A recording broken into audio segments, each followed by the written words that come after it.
प्रेम से बोला छठी मैया की। छठ के पूजन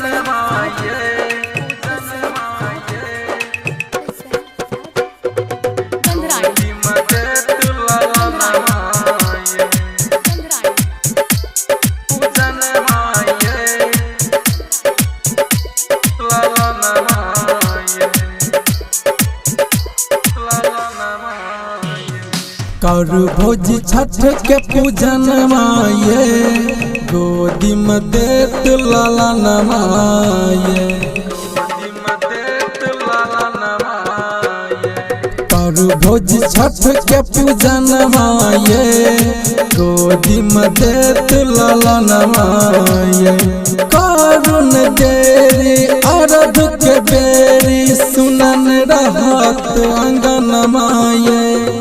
करू भोज छठ के पूजन माये गोदी में देत लाला नमाये।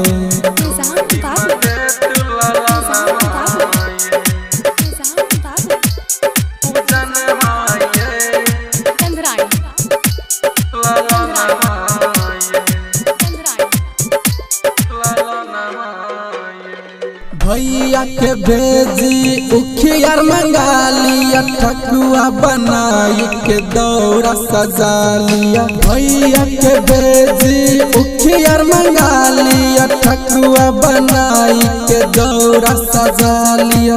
पूरा हाथ सोच सपन माये हाँ पूरा हाथ सोच सपन माये गोदी में देत लाला नमाये।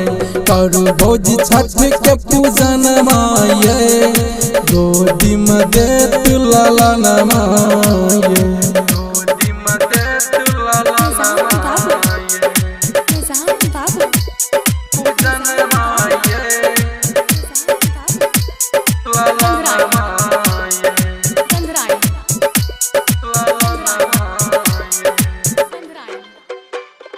राइटर अशोक बाबा करे छनी हो जल्दी से उगहन भेल हो सवेरा।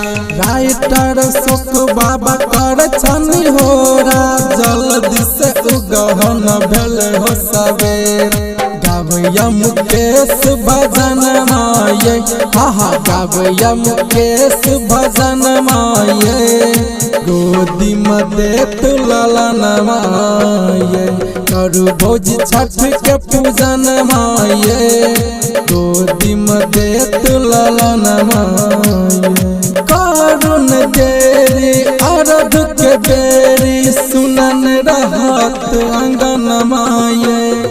करू भोज छठ के पूजन माये गोदी में देत लाला नमाये।